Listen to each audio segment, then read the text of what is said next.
Buen día, queridos oyentes. Hoy hablaremos de una de las noticias más polémicas en los últimos meses en el ámbito laboral y económico del país, y es el inesperado cierre de la cadena de supermercados Justo y Bueno, reconocida por la calidad de sus productos y sus bajos precios. Hoy contamos con la compañía de uno de los abogados que está al frente de este proceso, el abogado Carlos Castañeda, egresado de la Universidad Corporación Universitaria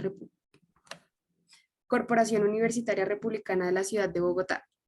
Su trabajo se ha destacado en el área laboral y administrativa laboral, siendo partícipe en procesos de constitucionalidad, donde podemos destacar la sentencia que impidió la reelección presidencial y la que impidió la tercerización laboral y legal del sector público. Buen día, abogado, ¿cómo se encuentra? Muy buenos días, Camila, para ti y para todos los oyentes del programa. Bueno, para empezar, quisiera dar como un poquito de contexto a nuestros oyentes y pues es la pregunta que es bastante incierta para muchos y es la causa del por qué cerró la cadena. ¿Cuál fue esta razón? Bueno, en general las empresas están obligadas a reportar el comportamiento de sus finanzas a la Superintendencia de Sociedades y dentro del seguimiento que hace la Superintendencia de las Empresas se detectó que Mercaderías SAS, que es el nombre real de la empresa detrás de la marca Justo y Bueno, venía incumpliendo con el pago de sus proveedores, se inició un proceso progresivo de incumplimiento de pago y esto llevó a que la superintendencia los requiriera y se detectó pues que un dinero que deberían tener pues no estaba allí y había una serie de acreencias muy importantes que se fueron acumulando hasta 1.7 billones de pesos.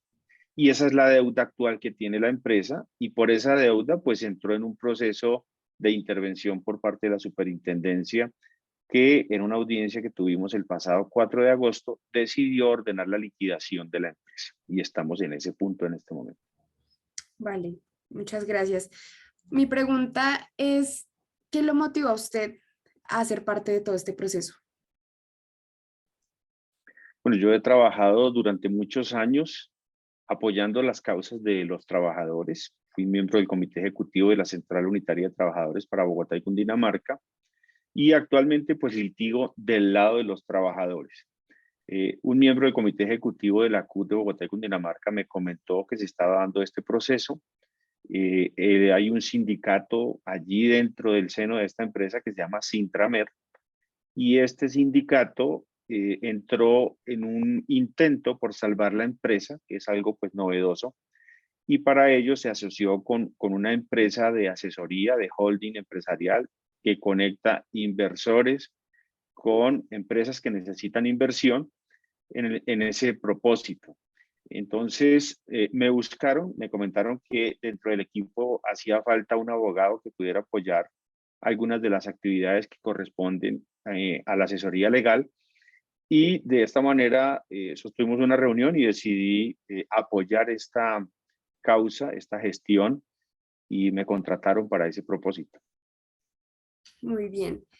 ¿De qué forma cree usted que esto logra afectar a los trabajadores y claramente a los arrendatarios del supermercado? Bueno, si no logramos el propósito esperado, que es la salvación de la empresa mediante una inyección de recursos, una retoma de la administración de la empresa y una reorganización interna, los empleados todos van a perder sus empleos, son más de 6.000 personas en total desde que inició todo este proceso. O lo van a perder, no, lo perdieron ya porque legalmente a partir del 4 de agosto se desvinculó casi la totalidad de los trabajadores, salvo los que tienen protección de estabilidad reforzada. Son cerca de 20.000 empleos indirectos entre todas las personas que tenían la producción de los diferentes productos que surtían a mercadería Justo y Bueno y que también al quedar sin posibilidad de vender, pues quedan sin empleo, porque estas personas pues tienen que cerrar sus negocios y sus empleados tienen que retirarlos. Y las personas que tienen los locales obviamente quedan en una situación en la cual pues no pueden alquilar el local hasta que no les hagan una devolución jurídica de su bien y no les pueden pagar porque no existe dinero para pagarle a nadie en este momento. Entonces, pues es un caos total.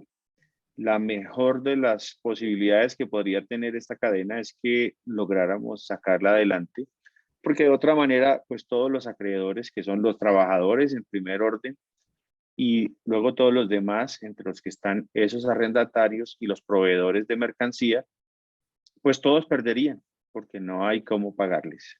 Es la única posibilidad que hay, es la salvación de la empresa, de tal manera que se pudiera hacer algún arreglo y que o no pierdan todo o pudiera salvarse todo. Bueno, eso no lo sabríamos sino hasta que haya alguna solución más claramente definida.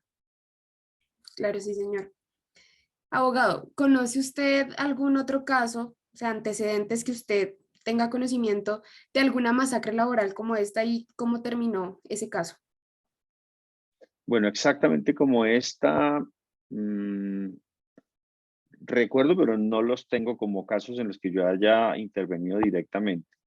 El caso de Croydon, en el que los trabajadores pues terminaron fuera de la empresa, y otros procesos en los cuales se ha ordenado la liquidación y cierre de empresas, por ejemplo, Telecom o por ejemplo la Caja Agraria, en donde se despidió a todos los trabajadores.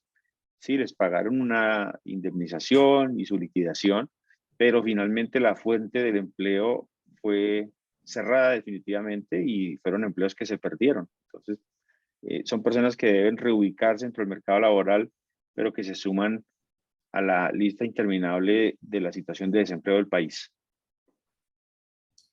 Abogado, teniendo en cuenta el último anuncio que ha salido en los medios, dicen que ya los trabajadores tienen una fecha establecida para poder reclamar su dinero, cosa que es verdad o está en veremos. Bueno, si tienen una fecha para poder reclamar su dinero, que es el día 21 de septiembre, pero hay que diferenciar la fecha en que uno puede reclamar que le paguen con la fecha en que le podrían pagar. ¿Por qué hay que diferenciarlo? Porque esos trabajadores, para poder garantizar que si hay el dinero más adelante les puedan pagar y les paguen en el orden de prelación, porque las deudas de ellos son las primeras que se deben pagar, pues tienen que registrar esas deudas ante la liquidación. Pero eso no significa que porque las registren y queden en primera fila para el pago, les van a pagar, porque para que les paguen el requisito obligatorio es que haya el dinero y en este momento pues no hay el dinero. Sin embargo, es importante hacerlo porque en un proceso de reorganización, todas las personas que son acreedores, a quienes se les debe dinero, tienen la posibilidad de tomar varias decisiones con la liquidación y para ello, pues cada uno tiene un voto en razón a cada peso que se deba. Entonces, si los trabajadores no se acreditan, pues pierden la posibilidad de tomar decisiones y los demás acreedores podrían tomar decisiones por ellos que podrían terminar afectándolos. Entonces, resulta muy importante que acrediten cuánto se les debe, por ejemplo, entre otras cosas, para decidir si están de acuerdo en que haya un ejercicio para salvar la empresa y entonces tendrían que poder ejercer su derecho al voto. Y si hay un salvamento, pues para poder garantizar los pagos es importante que hayan acreditado esos pagos en su debido momento. Entonces, es diferente cada momento, el momento en que uno puede reclamar, al momento en que le paguen, pero es importante reclamar oportunamente para no quedar fuera del proceso. Y en el momento en el que se haga la liquidación, en este caso, ¿qué paso, cuál es el paso a seguir? Ahí ya termina digamos, la lucha con los trabajadores o juegan algún otro papel dentro de la empresa. Pues el papel que se está jugando es el de intentar salvar la empresa. Pero si la empresa definitivamente se va a la liquidación y no hay más dinero, pese a todas las deudas que pudieran tener terceros con la empresa puede tener también, puede ser acreedora de varias personas que pagan. Ese dinero entra a un fondo común de la liquidación y con ese dinero pagan hasta donde alcance a los trabajadores y a los demás acreedores. Si no es suficiente, pues pagan hasta donde alcance y los demás pues quedan con la pérdida, porque no hay manera de recuperar ese dinero si no hay más de dónde. Y dado el caso en que, pues, claramente muchos trabajadores, en lo que su merced me comenta, pues quedarían sin su dinero. ¿Ellos podrían hacer alguna demanda o qué proceso podrían seguir ellos para poder recuperar ese dinero? No, en un caso como este, el gran problema que hay es que no hay dinero. Entonces, uno puede presentar, los trabajadores pueden hacer sin duda sus demandas, pueden obtener un fallo que ordena pagar, pero no existe jurídicamente una empresa ni una cuenta que tenga el dinero para pagar, ni en los bancos hay dinero para hacer el embargo, ni existen bienes muebles o inmuebles suficientes que se puedan embargar y rematar para pagar. Entonces, el problema es muy grave justamente por eso, porque no hay cómo pagar. Con una sentencia de un juez o sin ella, no hay cómo pagar a todos los que se les debe. O sea, en ese caso los trabajadores quedarían en pérdida total. En ese caso, también los trabajadores terminarían perdiendo, saldrían damnificados, así es. Vale, abogado. Pues muchísimas gracias por su participación el día de hoy. Espero tenga un muy buen día y que salga lo mejor para todos los trabajadores y para la empresa. Bueno, muchas gracias a ti, Camila, por el espacio, por la invitación a tu programa. Es muy amable. Vale, hasta luego, que esté muy bien. Hasta luego.